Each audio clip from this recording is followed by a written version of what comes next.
We live in the best time ever to become a filmmaker. Whether you want to do big Hollywood films, streaming, or if you just want to be a YouTube content creator. Where would someone start to become educated to know how to do all those things? You don't wait for somebody to hire you. You start making videos. When I was making videos in high school, I was shooting on VHS. For those people who are dumb like me, Yeah. you see, like when you're watching shows at the end, it's like produced by, and then I'll list like people's names. Right? So many people. And then there's other things that are like executive producer. What does that mean? I've rarely directed anything in my career where I wasn't always wearing a producer's hat as well.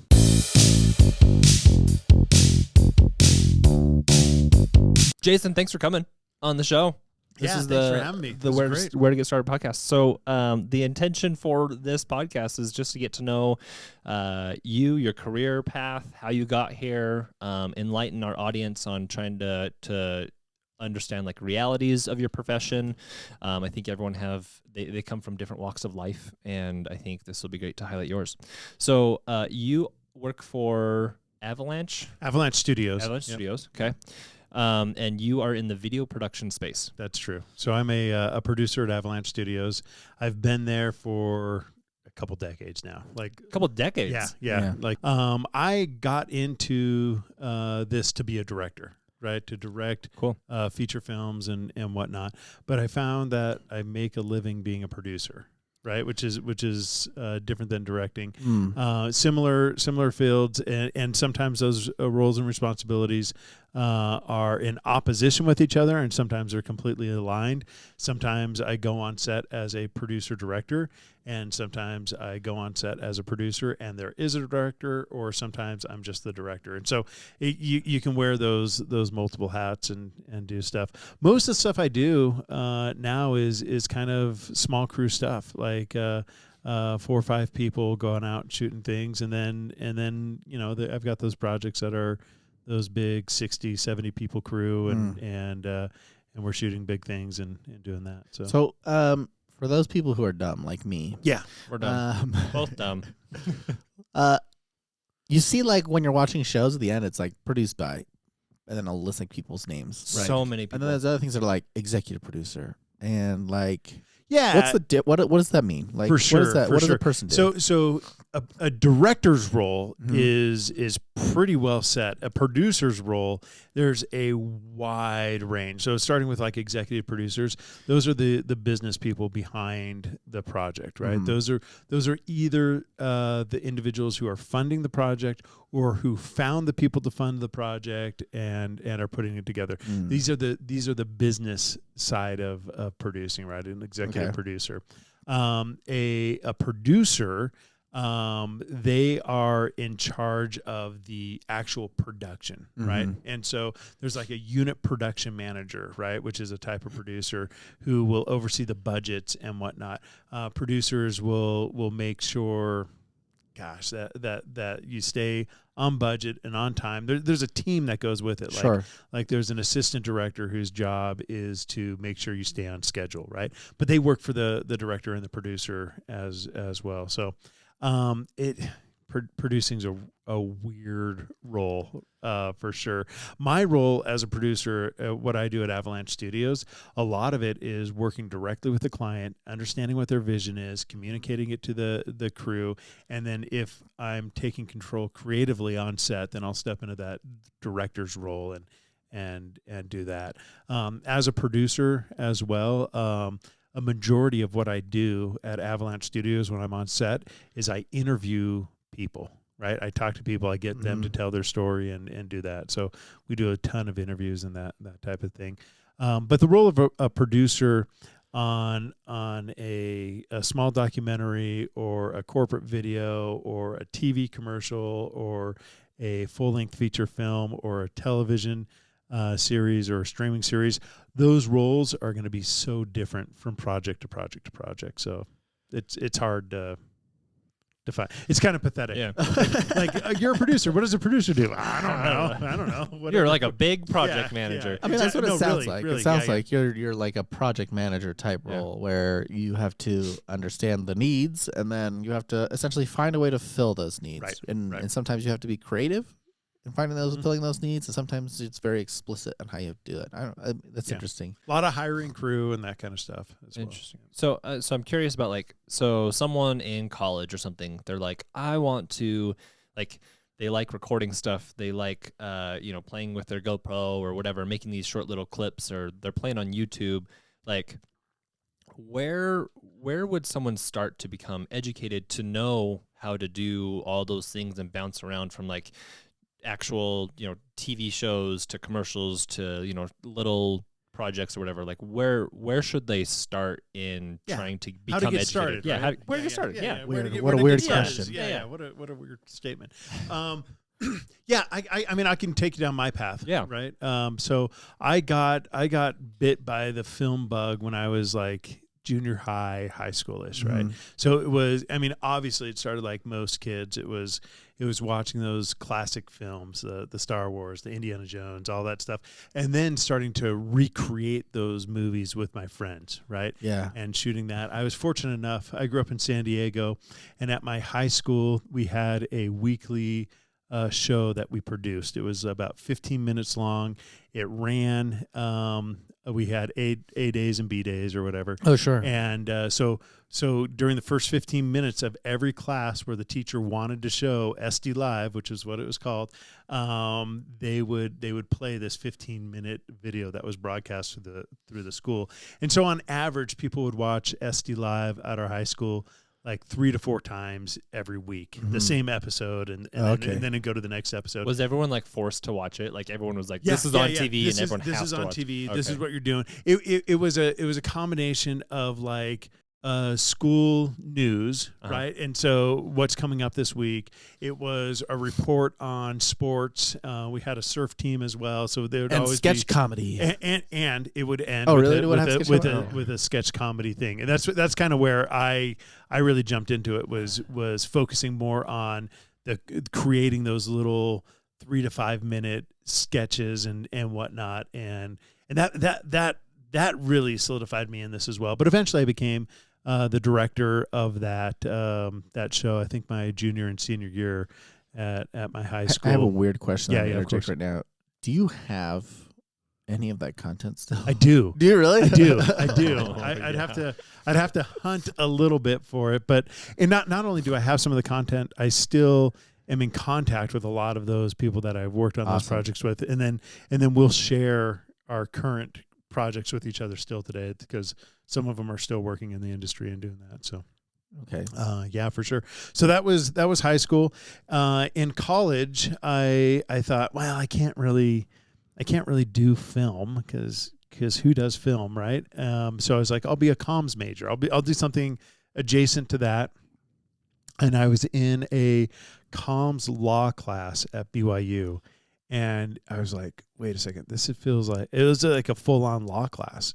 And I was like, okay, first of all, I don't want to be a lawyer. Right. And this is like the worst, like understanding communication law and having to read old arguments and so stuff. Boring. I was like, what am I doing? Like, the only reason I'm in here is because I want to make film, right? And so then I was like, okay, if I'm doing comms just so I can be film adjacent, I might as well just go into film. And so I switched. I got a comms minor, majored in what it was called media arts, but it was a film degree at the time, with an emphasis in directing. And so that's what I did. And then after college, I jumped into film distribution. I worked for a film distribution company called Excel Entertainment, and we do theatrical releases and whatnot. And then I worked for Vineyard and did some behind-the-scenes documentaries on some feature films that they were doing, and then helped with their distribution as well. And then finally ended up at Avalanche Studios, where I've spent most of my career. But how I got into like Avalanche Studios and stuff was as I was freelancing for a long period of time. In fact, about half my time at Avalanche Studios was as a freelancer.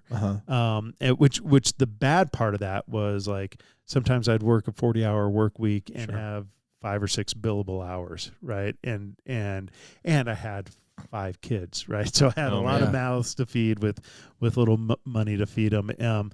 But what you were freelancing As a producer or as a producer, okay. as a producer and editor and anything I could get, right? Any work I could get. Got it.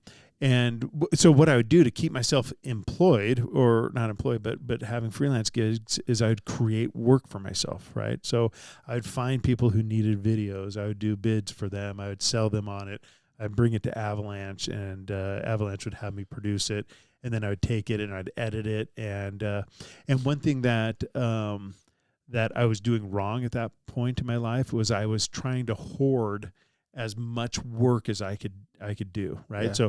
So why would I pass off my freelance business to anybody else if it meant that I couldn't feed my family, right? Sure. But I became successful at what I did when I started to push out all the work that came my way. So if there was a post-production project, editing, instead of trying to fight to get an editing job, and especially I'd love those editing jobs that were like super long, so I could just be like, oh, that means for the next 2 weeks I'm employed, right? Yeah. Instead, I would push those out to other editors and try to create more work. And so I became more of a work generator than a doer of work, right? So, and then at that point, that's when I finally got hired on at Avalanche, and have been kind of me and the owner are the two producers there, and that's what we do. So I'm trying to think of like the ecosystem of a video production studio, where it's like, in my head, when someone says they do video production, they do everything in-house, right? So by the sounds of it, there's a lot of outsourcing, and you'd like, for sure, third parties. For sure. So Avalanche Studios, we have 2 producers, 2 full-time editors, and an office manager. Right. So there's 5 of us that are employed. I hope I'm not missing anyone. And so it's a small team. But when we go on shoot, me and the other producer will go on the shoot. One of us will produce, one of us will direct, and then we'll have a freelance DP or director of photography operating the camera. We'll have a freelance audio person, a freelance hair and makeup person, a gaffer, a grip, whatever crew positions we need, teleprompter operator, whatever it is, right? Sure. And so we'll hire those out, and Utah has a great crew for video and film production, right? And so we have our favorites, the people that we use over and over again, and then we're always trying to branch out to more freelancers as well. So you're almost behaving as almost like a general contractor. Yeah, absolutely.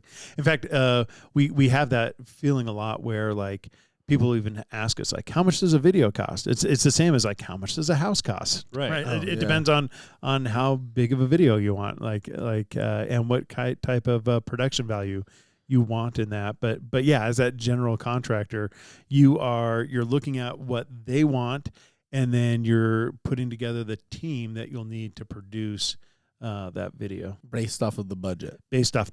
Right. So it's a big difference between whether or not it's like, oh, do you want to tile the whole place? Right. Or do you want to? and like we do projects that are in like the tens of thousands to hundreds of thousands of dollars, depending on what they're looking to do. Right. So thinking about like, okay, we got your transition, your whole growing up, moving into becoming a producer, being a video producer.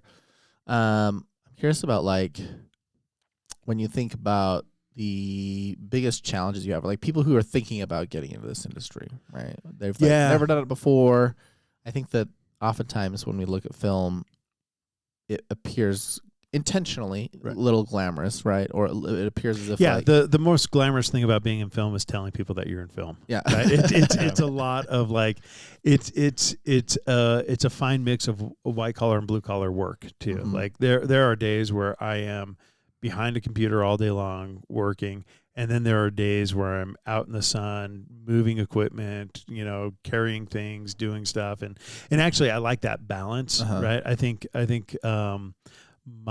be even more overweight if it was just the desk, and I'd have an even worse back if it was just out in the sun and moving stuff all the time. So I like that balance. But for people who are trying to break in and do that, I think the first thing you got to do is job shadow, volunteer on set. If you're fortunate enough to be in college and studying film in college, it's networking a group of filmmakers where you can start collaborating with them and building that team.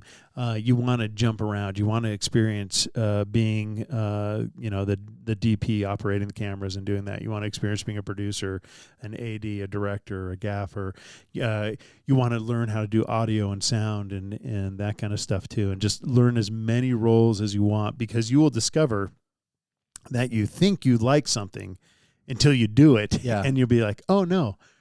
Being a boom operator is like, I've done that before, holding a boom above somebody's head, and it's miserable. I hate that job. But there are some guys that are just like, yeah, I can do that. It's good pay. I'm there all day. I know what my job is. I understand how to get good audio, and I can walk away from the shoot without carrying any baggage, right? As a producer, you don't, after a day of shooting, you carry everything. It lives with you. Yeah. And so there are roles on set that that are great and that will appeal to some people and others not. So yeah, really just starting with like, who do I know working on a project? How can I jump in and help?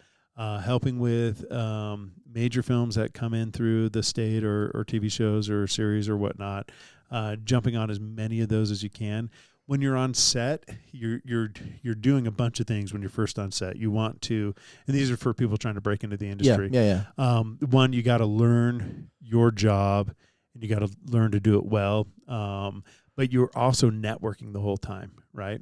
You're showing other people on set that you're a go-getter, that you want to learn. You're asking questions, but also like not overextending on those questions. You know, you don't want to be that person at that's the like, right time. Hey, what's this? Yeah. So engage properly, showing initiative, doing that kind of stuff, and then just being somebody that people like. You know, having that positive attitude, personality. You know, because most of the jobs that you're gonna get, especially when you're first starting out, is a producer will be like, hey, I need this position and all my normal people are unavailable, and somebody going like, oh, you know what, that kid who helped out, he would be great for this. And then you start getting work that way, and people start recommending you and whatnot. So and my general sense on this is that the industry is also smaller than people realize, right? In the sense that like, if you don't, is that like, that's just my guess? Like, no, it is and it isn't. I would say it's funny. It's, having worked in the Utah film industry for 20 years, I feel like I know everybody in the industry. Yeah. And I'm constantly meeting people that have worked in the industry for just as long, and we have like 70 mutual friends on That's crazy. on social media and stuff, but we've actually never met or worked together. The other thing is, often you don't know the other people in your position, right? And so if you are, like, say you're the DP, you're operating the camera, you're doing all that, sure, you're not on set with other DPs, right? So you don't get to ever meet the other DPs. Every now and then I'll have a shoot where we have like a 3, 4, 5 camera shoot, and sometimes you're bringing in multiple DPs, but sometimes you're bringing in one DP and a bunch of camera operators underneath them and whatnot. So you don't know who you don't know is kind of the thing. But it is kind of a everybody knows everybody, I guess you could say it that way. Mm-hmm. Like there's not going to be more than like 3 degrees of separation between any two professional freelancer in the film industry in Utah. When you brought up the boom mic holder, you see those on commercials, like where the camera will pan out and like it's like a comedy, funny, like they drop it, and like I always thought that was just like not a thing. I thought it was just like, let's make it look like someone's doing something with the mic, because I would imagine there would be a stand or something to hold that. But like people actually, but you can't do it with. I mean, you can do it with the stand, and we do it with the stand all the time.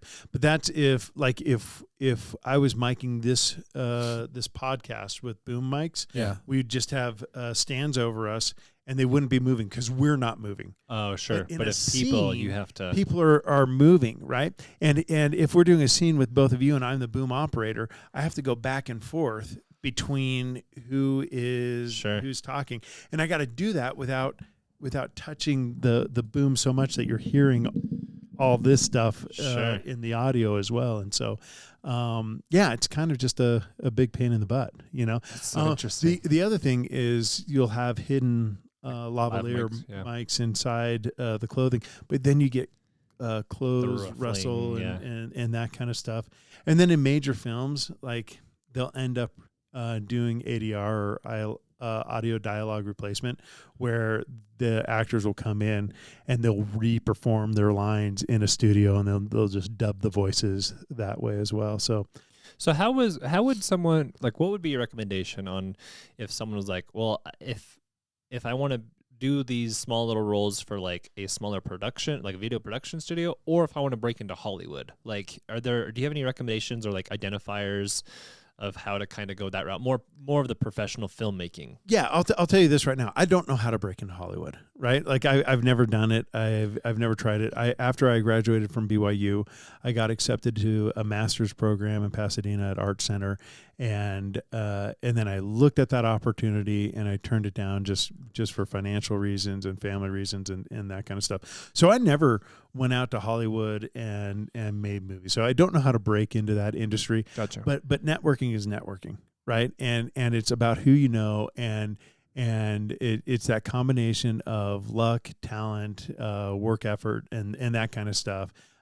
So I would assume that would be the same thing, you know. But here in Utah, to break in, you've got to hold this balance of like free work versus paid work as well, right? You don't want to be doing free work for, you know, your whole career. Yeah. And so, but at the same time, like, I don't think free work ever leaves your identity when you're a filmmaker, right? So there are friends that I have that if they needed free help, I would go and help them on set.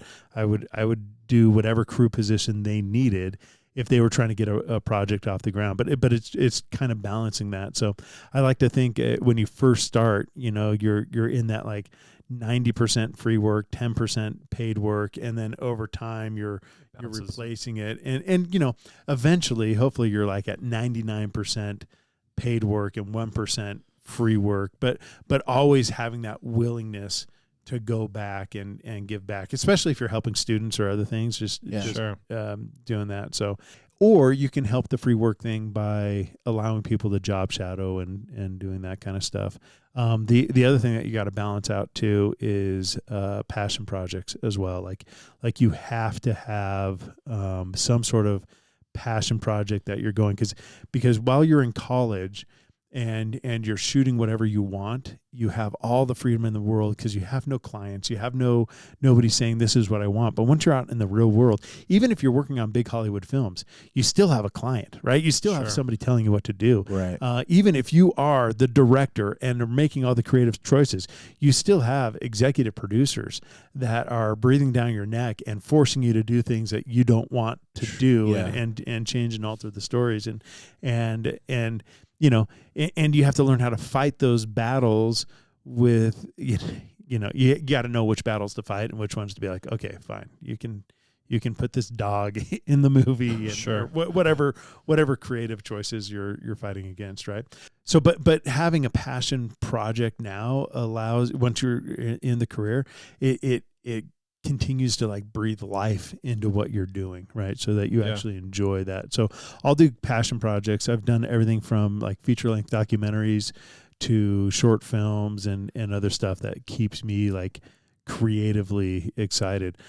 Tyler and I have a passion project. Heyo. So Tyler and What is this passion project? We have a podcast that we do called Adventure AI, where we play Dungeons and Dragons with artificial intelligence, and that is how much money have we made on that podcast So far, I think we made a few hundred. Yeah. Actually, yeah. So it's not zero. It's not zero. Yeah. Unless you add in all of our expenses. Yeah, then it's negative. And then it's negative. then it's negative. Yeah. Passion project. And I think we have very similar equipment to what we're on right now. It's Oh, true. hey, Yeah, and I get that. Like passion projects are like not just like keep you energized, but they're also they're like a way for you to have a creative outlet where you have complete control, right? Yeah. I remember going to college the person who comes to mind that was like, they're really good at like passion projects was like Devin Supertramp. Mm-hmm.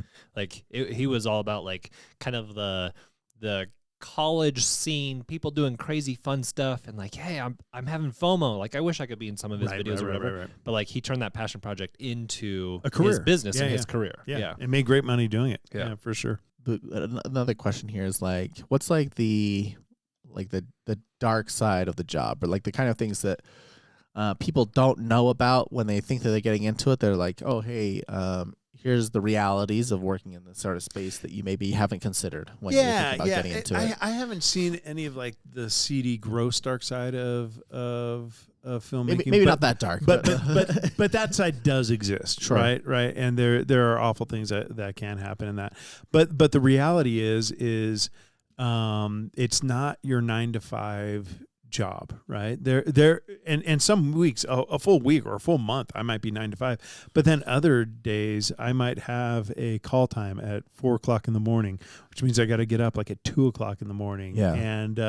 And you're done when you're done, right? So my longest film day was like in that 26, 27, 28 hour type day, right? Wow. Just straight no sleep. Straight no sleep. That was my first professional shoot right out of college, and I was making a movie with a bunch of former college students as well, and some of them were still in college, and those are we did a feature film, and I think our shortest day was like 15 hours. We were 6 days a week, and it was impossibly difficult to keep up with that schedule. And so sometimes you'll have that, right? Now I'm a producer, and so if there is a bad shoot like that, it's kind of my fault, right? Because I'm planning it. And so I try to make sure that my sets are positive, happy, that people are telling jokes and having a good time and enjoy this film, because your fellow filmmakers, they become kind of like your family, right? Yeah. Sure. A lot of these people, I just love them to death, and you don't want it to be miserable for them. Which simply means you got to feed them, right? Yeah. you got to make sure that you're not going over a 12-hour workday, and if you are, that you're making it up to them with payment or other things as well, right? You're making it worth their while, and you're not surprising them with that. A lot of times we'll travel, and travel sounds glamorous as well, going out and filming somewhere, but like a lot of those times, like I've been on plenty of shoots where again, you've got a 6:00 flight, so you got to be at the airport at like 4:30 because you got all this gear and luggage, which means you got to get up early, and then you land at whatever place you're going to be after a couple layovers. You get in midday, and then you've got to work from like 3 p.m. till midnight, right? So there are going to be these just crazy long days that are exhausting. Film gear and equipment is not light. So you're lifting and moving heavy things. Sometimes you're outside, and that means you're working in super cold or super hot conditions. So yeah, and especially in Utah. Yeah. Like I've been on shoots where I wasn't prepared for how cold it was going to be. Frankly, because I didn't even know that we're going to be outside that long, or that I was even going to be on a shoot that day. Mm-hmm. And so I've had many shoots where I was like, well, if I could wake up again and do this day over again, like thermal underwear is coming on, like an actual coat, Sure. I'm bald, and so I'm losing heat out of my head like crazy, and I'm from San Diego, and so like, these cold days get to me real bad, but yeah, I would say that's kind of the dark side of that is I think there can be a tendency to abuse crew, and I'm aware of that, and so as a producer, I'm always trying to fight for my crew, and I think sometimes they'll be like, yeah, Jason fights for us, and other times they'll be like, yeah, remember that day? But didn't do this. Yeah. But I would guess that if somebody's worked for me on one of our shoots, I would say 19 out of 20 days, it's a light, easy day versus a crazy hard day. So yeah. When you travel to like a different state and you fly, do you third party outsource the equipment, or do you bring everything with you? It depends on the shoot. So I have never done a shoot where it's 100% of the gear is outsourced there locally. So we're always at least bringing a camera or something. So I had a shoot in Australia at the beginning of last year, and I flew out. I was the producer director on that thing. I flew out with a client and with a DP, and we filmed in Melbourne and Brisbane, and in both those cities. Before I got there, I contracted with local video production companies, and they provided me with, I think each of them had like a 3-person crew and additional gear and lighting and other things that we needed. So we try to travel with as much as we can, but at a certain point, you've got to be like, okay. It's not cost effective anymore. It's not cost effective. Yeah. One of my very first international shoots, it was a 1-person shoot as well, where we just sent one person out, and it was me, and I'm not even really a camera operator guy. Sure. So they gave me some training and stuff, but I remember, and I had the camera, I had the lights, I had the tripod, I had the audio equipment, I had a green screen and a thing to build all this stuff to do this like really quick green screen interview. It was up in Canada as well, but even just going through customs with that much gear by it was That was a lot. Yeah, it was intimidating. It was hard, and so now we don't. And the shoot went fine, but our policy, and not because of the Vancouver thing, but because of just experience, like we don't do 1-person shoots. 2-person crews minimum. Yeah. Yep. So like when you, I'm just trying to so I used to work for an agency, and we would do like estimate, statement of works, and whatever depending on the client. Like, how does someone go about identifying the cost for that stuff? Like when you go international, it's like I need to hire out a crew, so then they just need to. Is it all just in the discussion with the client of like, what do you need, what do you envision, and it takes a while to then compile all the costs for all of those things, and you get back to the client? Like kind of like what is that flow? Yeah, that's exactly right. We have a bid sheet that we work off of, right? We know, like if you told me what you were looking for and it was just in Utah, I could probably give you a guess of its cost without having to go through everything, and I'd probably be within like 10% of the final thing, because I've done so many of these bids, and people are requesting the exact same video over and over and over again. Right? But so it's kind of just plug in this many crew, these positions at these rates, this camera package, this grip and lighting package, this many days of post-production and everything that goes with that. But when it comes to international stuff, like there are pretty standard video production rates, right? And so we'll put together a bid based on what we think it's going to be. We'll reach out to a few companies, do a reality check on those prices, and make sure it fits within that.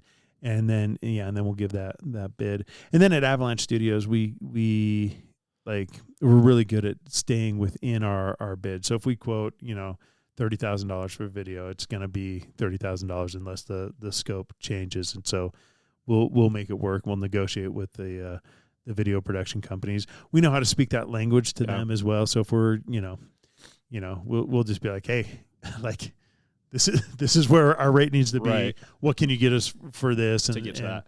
And most companies are like us, where like if a client comes to us and says, let's say it should be 30,000, but they have like 27,000. We can find a way to squeeze that in and make it work for them. Right? Okay. So. And you said earlier that pretty much everyone requests the same type of video. Like, what do you mean different types of video? Yeah. So a super common video that we do would be like interviewing 3-4 people at a company, talking about a rollout of a new product. And we'd interview them, we'd show B-roll of them, and we'd show the product, and we'd like a demo tour and everything. Yeah, something like that. So we do, people will describe the same, and it's not like there's not just like one video we do. There's like, 40, 50, but all of them are very familiar. Like, Yeah. okay, this is what it's very rare that somebody's coming to us and describing something where we're like, oh, I've never considered doing that before. Right. Like, Sure. it's very much, it would be like, I assume if you made websites and people came to you and said, this is what I need in a website, you'd be like, yeah, I've made Templatize it. Yeah, I've made this website 1,000 times. Like, I know how to make this video for you. What's your like worst day on set? My worst day on set. So I hate high stress situations. Yeah. Right. And there are with time, like urgent timelines. So sometimes, urgent timelines or live events can be more stressful than other times. Sometimes you're working with, like, for example, I won't go into specifics, but I've been on shoots at the Sundance Film Festival. Yes. Right. And there are, whether it's working with the festival directly or with a Hollywood studio that's coming in and hiring us, there is this high tense culture that comes with working in those environments where people are oversensitive about every detail on how a shoot goes, and they can create a level of stress that just doesn't need to be a part of the whole process, right? And like, so, they're wearing the wrong color shirt, or like, no, well, yeah, or just like, we'll do a lot of things where it's like, you have to be here at this time and you have to do this, only to, for them to be stressed out about stuff where we show up, where it's like, yeah, they want us done and ready to go 2 hours before the A-list actor walks in the thing. And there's just a higher pressure on some of these shoots that I feel like doesn't need to be there. Like I don't think you get the best work out of people when you put them in a high stress situation, right? It's the old, like, military thing, like, what is it? Slow is smooth, smooth is fast, right? It's that thing, like be very methodical, take your time, get it done right. And if you allow the process to work, it will go fast. But if you're frantically changing everything and freaking out about stuff, I had a shoot. It was a photo shoot for a teen magazine. It was a cover shoot for it, and they had like 70 people on crew doing just for a still shot. Oh wow, right? yeah. And they hired us to come out and do behind the scenes and do a little interview with the actress being shot and whatnot. And we were out in the sand dunes, and she was arriving by helicopter because she was on set on a film shoot out here in Utah. Yeah. She arrived by helicopter, and the producer on the thing was like, hey, when she lands, we want you guys to be set up, get the helicopter landing, having her get out of the thing and into the car that's going to escort her to shoot and stuff. So we're like, yeah, we can go do that. We get there, we set up, the helicopter lands, and she gets out, and she's walking towards the camera, and the producer who asked us to get this shot runs up to us and starts yelling at us. He's like, she hasn't been through hair and makeup yet. You cannot film her without and I was sitting there going like, are you putting on a show for her? Like right. Yeah. Did you set this up so that we're like if you're gonna do it, just tell us. Like we'll go out there, we'll pretend to record and do stuff. Right. But so there are things like that where it's just like, I don't like those types of sets. I want, when my crew gets off a shoot, I just want them to be happy. I want them to be like, yeah, that was a fun day. We got some cool shots. We did some cool things, and same with the client as well. Like, I love having clients on set. I love having them be a part of the process, talk to them, explain to them what we're doing, why we're doing it, how we're going to get these shots, and get them excited about the visuals that we're getting for them. And I just don't like those pointlessly high stress situations that don't need to be. Yeah. So you like the situations where just a group of creators are coming together, having a good time, and creating something cool. Yeah. Yeah. What would you say would be like one of the coolest things you've worked on so far? So recently, my favorite project I just did a 3 commercials starring John Heder for a company called Nice. So Nice is an Israeli company that bought a local company called In Contact, and In Contact had been one of our clients for decades, and so they had us bid on this huge 3-part commercial that we did. They were long format commercials, so they were like 2 minutes each with with like 30-second cut downs and 15-second cut downs and whatnot. John Heder was a guy that I went to college with, and so I knew him and was able to get him on AKA Napoleon Dynamite. AKA Napoleon Dynamite. The Napoleon Dynamite. The Napoleon Dynamite. Yeah, and you said you went to college with him. I went to college with him, and so I called him up and I was like, "Hey, do you want to be on this thing?" We negotiated a rate, did all that, and it was great to work with him and do that again. But the cool part about this commercial was he was playing 2 roles. He was playing a current version of himself who was kind of a loser, and then like a future, like Napoleon Dynamite, like Napoleon Dynamite, and then like a future version of himself that was all suave and cool, and like just a couple weeks in the future after using the software that the commercial was about. And so there was going to be a lot of this interaction between future John and current John, and going back and forth between these 2, and we had a long discussion on how we'd shoot that, whether we'd use green screen and other stuff, or body doubles and all these things.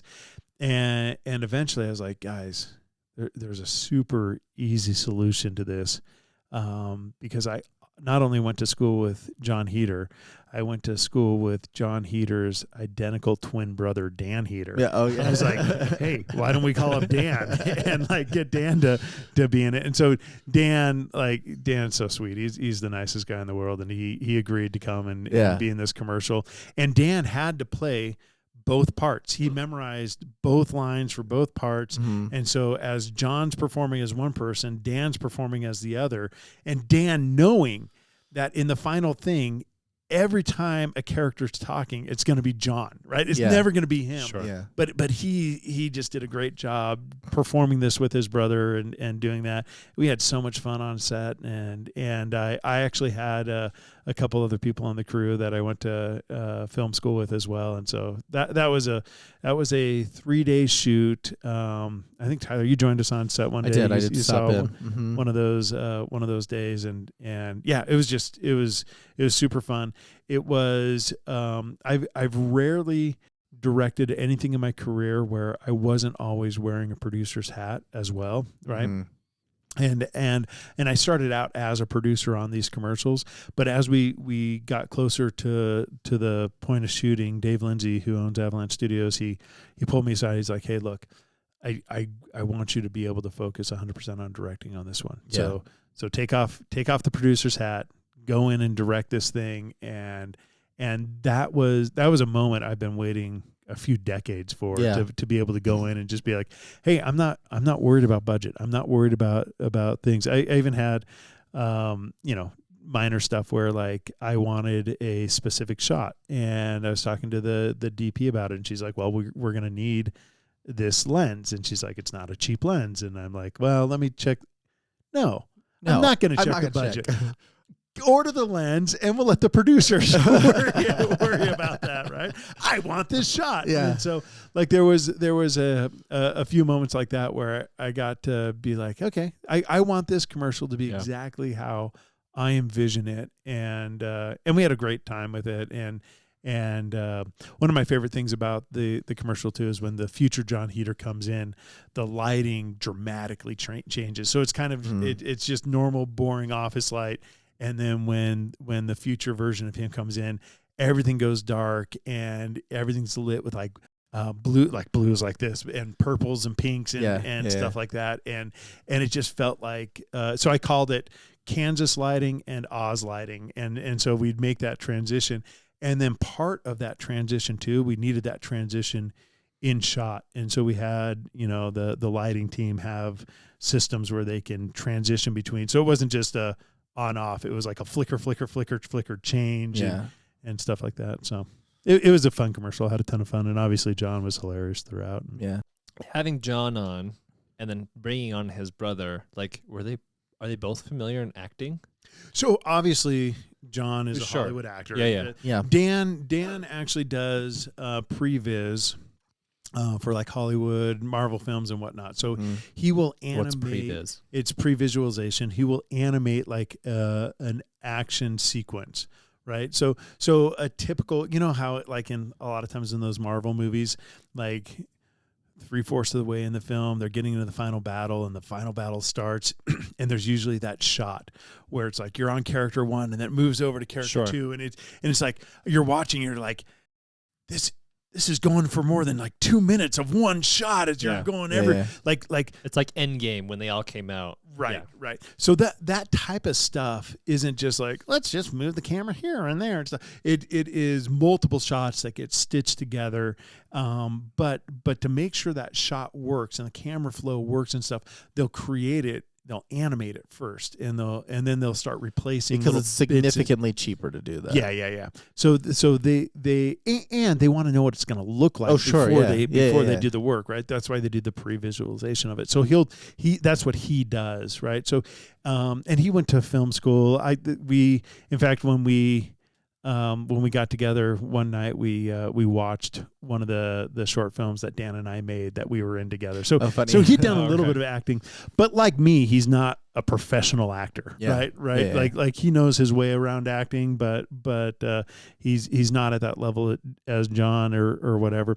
And but he did more on the performance and acting side than what we asked him to do for that commercial, which was awesome. That being said, like going back to John Heder, though, John Heder by far is the best actor I've ever worked with in my life. The most natural, the most talented, and I've worked with a lot of great actors and a lot of great local Utah actors. And I haven't worked with John. The last time I directed John in a scene, it was in my senior film at college, right? and like he you may look at him as like Napoleon Dynamite. He's just this doofy kid or whatever. Like he's a serious, real actor, and I would jump at any opportunity to work with him again. He's fantastic. Yeah. You mentioned, kind of going a little bit back. You mentioned how someone to break into this type of career and industry is they could shadow, right? Get to know all the different roles, get to familiar with gaffing and lighting and all this other stuff. So does someone just approach a studio and say, "Hey, I want to follow you," or like what's kind of like your recommendation? Please don't do that. Just go walk in there. Can I follow you around? Hand out paper resumes. Like your grandpa used to do. Short answer, yes. Right? You can call up a studio. We get this call all the time. People asking to intern or job shadow or to starting career or whatever, right? And like sometimes when they call at the exact perfect time. So luck is on their side, and it's easy to get them in and to get them working and doing stuff. Other time they call and it's like, I got nothing for you right now. I got nothing. And so I usually tell people, hey, I don't have anything this week for you. Give me a call, no more than once a week, and just stay on that train. And it's the squeaky wheel gets the grease, right? And so if you're going for it, so you can call a studio, you can volunteer to do that. I think that's a great way. I think a better way though is finding students and volunteering on their shoots or becoming a film student. You know, if you're in Utah, BYU, UVU, even Slick, they all have great film departments. I think used to be Dixie. What is it now? Utah Tech Valley, Utah Tech. Something like that. I don't remember. They have a decent program as well. The UVU has a decent program. So there's lots of good programs in the state that you can go to, and if you're in one of those programs, I know some programs are better than others, and within those programs there are going to be programs that are better at networking and being collaborative with that. But if you're in a film program, you want to find a program that allows you to do projects and there's a culture within that university that creates those groups where you can volunteer and be on each other's shoots and help out. How do you like vet those sort of people, like to decide who, like if you want to, like I'm looking at myself as a person to be like, oh, let's have a person who wants to get into this. How do I stand out from potentially all the people who are potentially? Yeah, so you stand out. People want to do business with people who they know and like. Yeah. Right. So you got to be likable. You got to be someone where it's like, hey, you know what? It's fun having this guy on set or this gal on set. They're really cool to be around. They're always smiling. They're always happy. They're always willing to help. They never have excuses on why they're late or whatever. So show up on time, which is like 15 to 20 minutes before call time, right? Mm-hmm. If your call time's at 7:00 in the morning, you don't park the car at 7. You're parking at like 6:45. You're getting the lay of the land. You're talking to people, and then when it's time to start, you jump in and start. So someone who's working hard, someone who's trying hard, someone who is also engaged in other projects as well. So like if someone is trying to job shadow at Avalanche and they're like, okay, I think I found my in. This is all I'm ever going to do is wait for Avalanche to call. It's like, now, you got to be going out. You got to be meeting people. You got to be talking to a bunch of people and trying a bunch of things. And then you got to have your own vision too, right? Like it goes back to those passion projects. If you don't have a project that you want to produce or direct or do, then why are you in this? Right? Like what are you what are you working on now? Right? If you're trying to break into the industry, you better be working on a short film right now. And if you're not, then start writing a short script today. Yeah. Right. And it's like building a portfolio. Yeah. Yeah. You just want to do it. And if you have, even if you're like, I don't know what to write, I don't know what to shoot, then take your favorite scene from a movie, watch it 30 times, write down all the dialogue and reshoot it. Get some friends and just, and see where they set up the camera angles and see where they did that and just do it the best you can, and then watch it and go, why didn't this work? Why does theirs look so much better? And then do it again and again and just have something that you're working on. So if you're, I have a son, Jameson, who's a writer. And one of the things that we talk about all the time, if you're going to be a writer, you have to write, right? You don't wait for an opportunity to write a book. Right. You write and write and write and write and write. And that's what you got to do. And same if you're going to be a filmmaker, you don't wait for somebody to hire you. You start making videos. When I was making videos in high school, I was shooting on VHS. Back in the day, we had a little camcorder and then a cable. Nothing little about those. Down to a box that carried a VHS tape. It was like a VCR that you carried around with your thing, and then we'd edit it tape to tape, or it would be like, get the first shot, stop, set up the second stop, ready, and action, cut, and you're just shooting in order, and then you watch it and you see like, it kind of worked, but sure. But those are the things that you've got to do. Yeah. When you're breaking in, you don't wait. You create, right? You just create. That's some great advice. I think it's like, what the other thing you said was like telling a person, hey, I don't have anything for you. Call me in a week, and you specifically said no more than once. No more than once a week. Right. Yeah. So to like the other thing I heard you like reading between the lines, like you need to be able to follow instructions. Yeah, for sure. For sure. No, that's important. And like I've worked with kids before who wanted to job shadow, who we set them up to get on set, and they had some sort of car emergency. Sure. On the way. And legit or not, that's just a red flag. Yeah. Right? Like if you can't get to where you're supposed to be when you're supposed to be there, you're and like give them another chance. There's another excuse, another chance, another excuse. And then it's like, you know what? Yeah. Like I'm not looking to job shadow excuses, right? Like, right. Like you want to come in ready to work and ready to do stuff. So how involved or is Avalanche Studios tied with like the film commissioner of Utah? So we do some stuff with the film commission, right? And it's usually if we need them for anything, which isn't very often, right? So if there's a situation where we have a location where we just we don't have access to something, sometimes we'll go to the film commission to do that. Film commission, I believe, also works on tax incentives and that kind of stuff. We've never had a project where we've needed to do that. We've looked into a few and whatnot. So we haven't worked super close with the Utah Film Commission, but we have over the years. I would say in the 20 years I've been working with Avalanche, maybe a handful of times. Is there anything that we haven't talked about, thinking about if you wanted to give advice to somebody or someone thinking about getting into either film production or just film in general, or anything that you feel like we haven't covered that you would want to like also say to them? No, I think, I think one of the big changes that we're going to see is AI. Yeah. Right. And I think, there's a lot of people that I have talked to, that work in my industry that are really, really afraid of AI and what that means.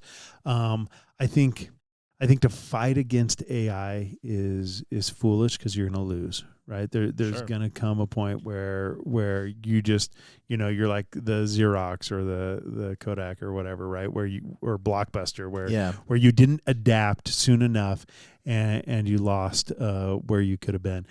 AI is a tool. And learning how to use that tool is going to be important if you're going to be a filmmaker, right?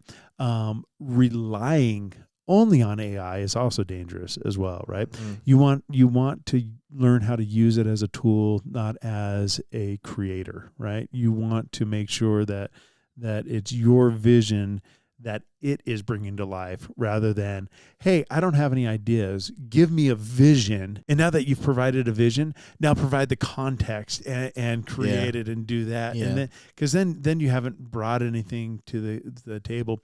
One of the dangers morally of AI is its ability to steal from other creators. Right. But name an artist that hasn't stolen from another creator, right? Every musician, every painter, every filmmaker, they're all standing on the shoulders of giants, right? And the difference is AI doesn't really acknowledge it, and if in a way where they're not saying, hey, I'm pulling from this specific thing, right? Also, if you're using it and they're stealing from somebody great, and you don't know who they're stealing from, and you don't know why they're stealing that, then you're not standing on the shoulders of giants, right? You're just it's like you're reinventing the wheel a little bit, right? So I would just say, just be careful with how you use AI, but don't be afraid to use AI and have that being a part of it. We live in the best time ever to become a filmmaker. Whether you want to do big Hollywood films, streaming, or if you just want to be a YouTube content creator or whatever it is, right? That you have, in your pocket as a 13-year-old kid, you have a better camera than I did. Yeah. When I was in college. Yeah, when I was in college. Yeah. No doubt. And like, so just take advantage of it, right? Don't make excuses. Filmmaking is a team sport. So find your team, find the people that you want to collaborate with, who you work well with, and just start creating and have fun with it, right? I tell everybody that when they ask about my job, I say it beats working, right? Because it's just super, super fun to do. So one last question on my end that came to mind was, what are your thoughts on all of these, so like on YouTube, if you search up like how to do film, how to record, how to do videos and stuff, there's so many resources of people trying to teach someone how to do something. And there's a lot of different opinions out there. So like how does someone go about making sure that they're getting the right education and direction if they wanted to go that route rather than like a traditional like film school and go to a specific college or something? Yeah, I don't know the answer to that question. I went the film school route. I think the biggest benefit to the film school route was the networking that I got out of it. I still work with a lot of those professionals today. If you're trying to get a YouTube education, you have access to some of the best material ever created for teaching you how to do it, right? And it's all shortened and So I think it's a great resource. Just jump in and use it. Try it. If you're following advice and it works, keep on doing it. And if you're following advice and it doesn't work for you, then ditch it. Do something else. Right? Do something else. So I wouldn't be afraid to look at YouTube tutorials. In fact, kind of the smartest people I know in the film industry aren't afraid to admit they don't know how to do something, right? And so Sure. I think of David Wade. He's our editor. His name's, we call him Wavy. He does all our post-production. He's our post-production supervisor.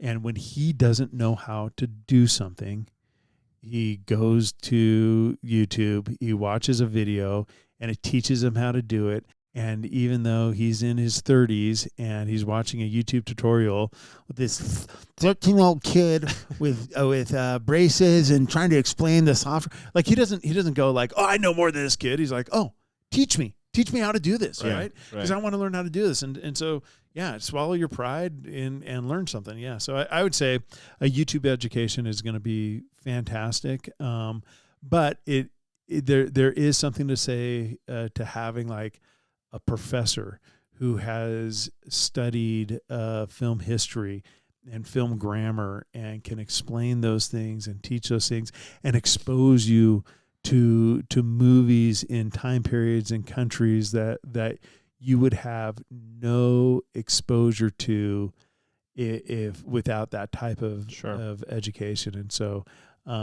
you'll miss out on some of that stuff, but yeah, college isn't for everyone.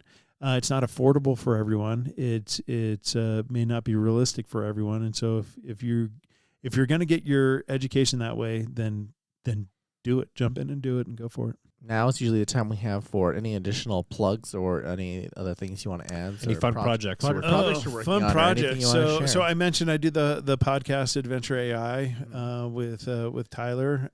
So if you love D&D and you love AI and you love idiots talking, like this, there's not a better show to listen to. I also do another podcast called Mulling It Over with Brandon Mull, and we talk all things creative. Brandon Mull is the author of The Fablehaven and Beyonders and Candy Shop War and all those Five Kingdoms, all those series and whatnot. And so we just talk creative things and we have creative guests on and so it's a great show, Mulling It Over with Brandon Mull. I don't know. I think that's all my creative. You have any other projects coming up that you want to share? No. I don't think so. We've got, I've always got projects at Avalanche Studios. If you want to check out our work there, avalanche-studios.com. If you need video production work, give me a call. I'd love to help out with that and create something awesome. Sweet. You also have was it the documentary that you did? Was that the one you worked on? Oh, so I did a documentary a few years ago called Dog Valley. That one's on Apple TV, so you can look that up. But Dog Valley is a feature-length documentary. It's although you work on a project and you want people to see the project and stuff, I'll just say right off the bat, Dog Valley is not for everyone. It's a true crime story about a murder that took place in 1988 in southern Utah when a gay young man was picked up by two individuals who sexually abused him and tortured him and then beat him to death and then left his body on the side of the road, basically in a shallow grave. And yeah, it's a horrific film, and we go into those details as respectfully as possible, without trying to pull punches as well. It was a hard balance, and just a significantly important film to understand. And since that film and since having a son who's come out, I've done a lot of work in the LGBTQ space, trying to make life a better place. So yeah, that was a Dog Valley. That's a great project. Thanks for bringing that up. It's Apple TV, you said? It's on Apple TV, so you can purchase it. But again, there. It is not for everyone. Yeah, it's not a hey, gather up little kids and let's watch a show, right? Yeah, right. I think this is about dogs and valleys and stuff. No. It's a hard film, and we get into very sensitive topics, including the the death penalty and other stuff. And yeah, it's a hard film, but it's a good film, and I'm super proud of it and super grateful to have been able to work on that. And then back in the day, I'll just do this one last thing. I don't even think it's available anymore, but I did a board game called that's right. Feast and Famine. That was published by Shadow Mountain, and so I had a little stint in the board game space. The board game space as well, Nice. and it used to have a gaming company that I owned, and we used to make apps and whatnot as well. But it fell into that same like storytelling aspect. Like how do you tell a story with a game? You know. Yeah. And so, Yeah. Avalanche Studios. So you mentioned that earlier. Any social media platforms that people should look at, or just the website? Yeah, just the website. Okay, just cool. the website. I need to do better at social media. It's a hard You can game find to it play. on the LinkedIn. It's Yeah. hard. Yeah, if you look up my name, there's one other Jason Conforto that I know of in the world, and he's in Europe somewhere, and He's not a filmmaker. and he's not a filmmaker. Yeah, if you get to a boring Jason, I'm sure he's Jason. I'm sure you're a great guy. It's nice to know that there's another one of us out there. So We'll let you know if he comments on the video. Yeah. He won't. Yeah. He won't. All right. Sounds Cool. good. Awesome. Thanks, Jason. Appreciate you coming on.